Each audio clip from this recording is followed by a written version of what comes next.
दोस्तों जैसे कि आप देख रहे हैं ये है लेथ मशीन।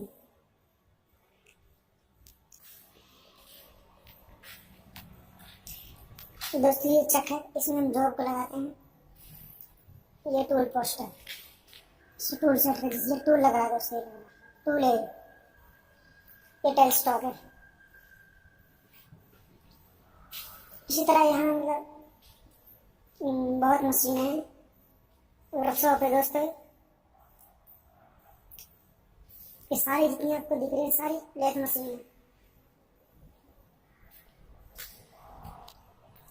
और दोस्तों ये जितने आपको दिख रहे हैं सारे चक हैं, फोर्जा चक।